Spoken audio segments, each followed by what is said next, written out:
Bronx Arts. Today is Tuesday, June 16th, 2020.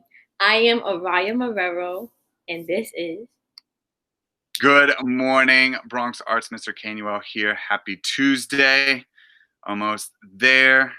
Let's get right into Lights Up. Thanks for joining us, by the way. Araya, what is our first announcement? Oh yeah, first announcement is send Mr. McCabe your videos of you dancing to the Friday song. We want to get an awesome video of as many scholars and teachers dancing for one epic Friday video. Remember, it's Friday by Rebecca Black. All submissions should be in by this Wednesday, the 17th. That's tomorrow, Wednesday, the 17th. So be sure you get those in. Araya's is already in. You've seen Araya's, right? Araya rocked it out. That was fun shooting it, right? Mm-hmm. Awesome. All right. Get those in. And also tomorrow, another deadline. Calling all artists, submit your work for the Bronx Arts Visual Art Contest. The theme is COVID-19 and your community. So how it's been affecting you, your community, and just representing your community would be a great idea. Any scholar can submit a piece of art, but it must be original, and it can be any medium: paint, drawing, digital, if you know how to do that. You can do a sculpture if you like, but it must be turned in tomorrow to Miss Tui so that you can be considered for the prizes, which are first place, $100 worth of art supplies, second place, $50 worth of art supplies, and third place, $25 worth of art supplies. Good luck.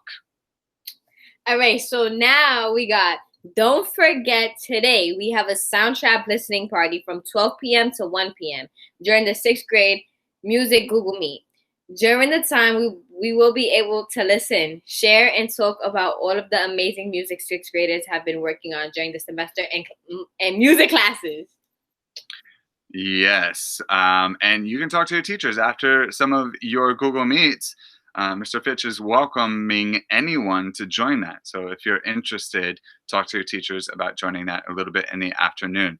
And even though Araya thinks school is over. Basically over. It is not. We have 7 days. Remember, no one sleeps on Bronx Arts. We work until the last day. We have some fun things coming up next week. Don't you worry about it. But we have officially 7 days of school left. Be sure that you are completing all of your work and turning that in. Remember, work completion is 30% of your grade. That's a lot. So if you get that in, it can really help your fourth quarter and final grade. Now we are going into good news. It's been my favorite segment for a long time. It still is my favorite segment. Hopefully it's your favorite segment. Araya, what's your good news? Okay, so my good news is I got spoiled this weekend. I went to Connecticut because they opened the malls over there. So I went shopping. I bought so much stuff. And I cut my hair. I don't know if you guys can see, but I cut my hair. It's a little short. My cousin was calling me Dora, but it's okay. Very good. Very good. I also cut my hair. Thank you for noticing. You got no hair. Your hairline is crazy. You and Alyssa Perez had the same joke. You don't have any hair. I have hair, not a whole lot of it.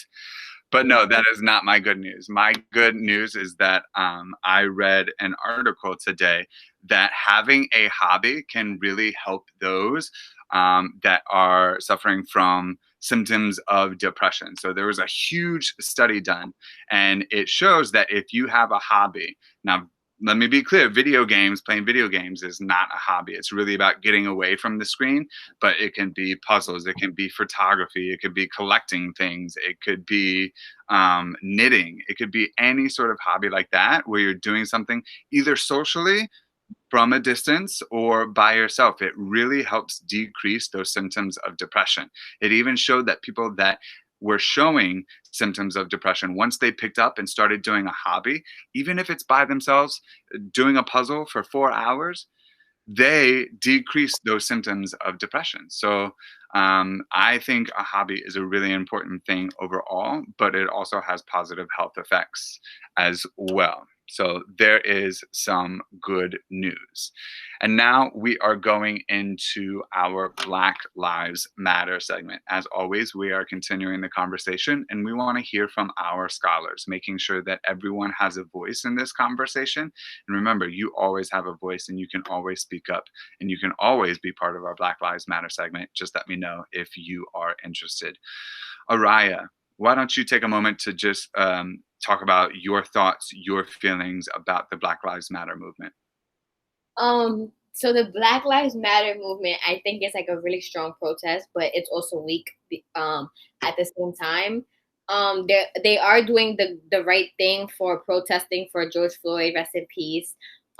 Because that was a situation or a case that happened over racism, and that basically happened. Like that was really messed up.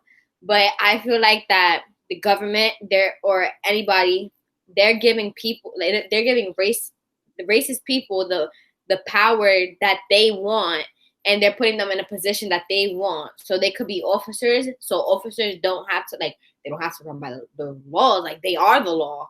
So like basically, like, he was just like, oh, like they're giving them the power, like that's not right at all. And then they're also breaking in stores as using that as an excuse. That's not an excuse. Stores and anything with the George Floyd situation had nothing to do with it. So that's what I think. And just so I understand, you think that like there are people that are a little bit racist that still have power, and maybe some of those people are breaking into the stores, and the people that are protesting and wanting power, though, or wanting change, those are the people that are really fighting for the change and trying to honor what happened to George Floyd. Is that right? Yeah. Yeah, yeah, and so it's a difficult situation and a difficult fight. You have people sort of on both sides, and I agree with what you're saying. Is that some people are very angry and focusing their anger into sort of breaking things, which sometimes I want to do when I get really, really, really frustrated. But we also recognize the people that are protesting and really making their voices heard and creating signs and sharing and talking, right? People having a conversation. Those people continue to push and will always find a way to make some change. Um, uh, do you have any advice for someone who wants to safely protest?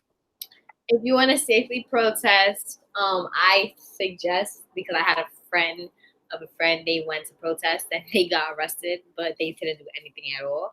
Um, if you want to like protest, for like listen to like when the curfew was still going on in the Bronx, like people was like passing the curfew and they wasn't like respecting like what they're asking for, so they was getting arrested. And but I don't think that it's right for cops to do that to you, like hurt you and throw like the smoke bombs at you. I don't think it's right. But I would say just follow what the cops are asking. Like, you're saving yourself. Like, don't do it to yourself.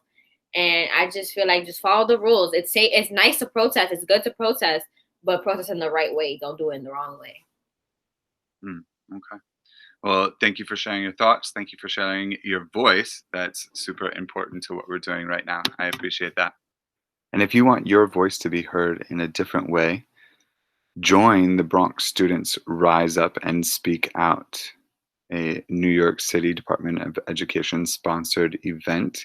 It is a virtual event, and you just have to register at bit.ly/BX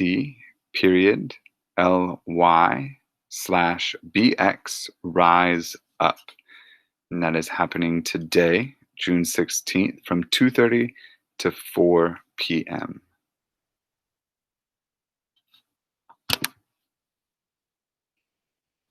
And now we are going into the scholar segment. We have a special scholar segment. Araya, tell us what's up. Next Tuesday, June 23rd, instead of having classes, we will be doing an all-school online challenge of the Escape the Room. And your advisory assignment for today, you will notice a survey that must be turned in as soon as possible. This will be done virtually, just like an escape room. You will work in teams to find the used clues, put the clues together to successfully escape your virtual room.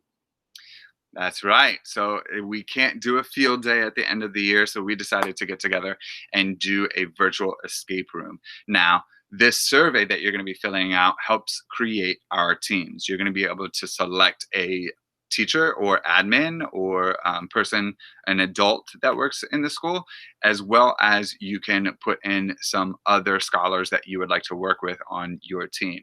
Now, that does not guarantee that you will work with that teacher or those scholars, but we are trying to create the teams based on your preferences. So what you're going to do is get with your team. You guys are going to be given a bunch of clues. You use those clues to solve riddles, answer questions, and then hopefully if you guys are working together and you figure out all the clues, you can virtually escape the room. We've been doing this type of thing as staff the last couple of weeks and have done a couple of examples, and it's been a lot of fun, and I think you guys are really going to enjoy it. So make sure you get that survey in and join us next Tuesday, June 23rd. Now, we are going to do the riddle. Araya, what is the riddle for today?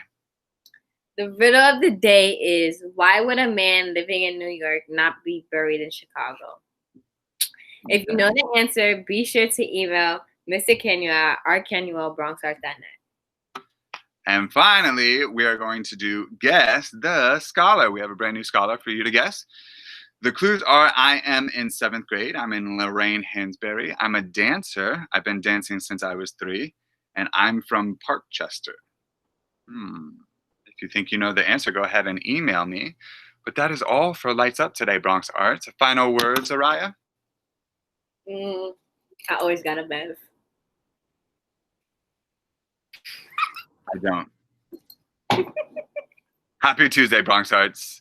Enjoy your day. We miss you. We'll see you. Bye.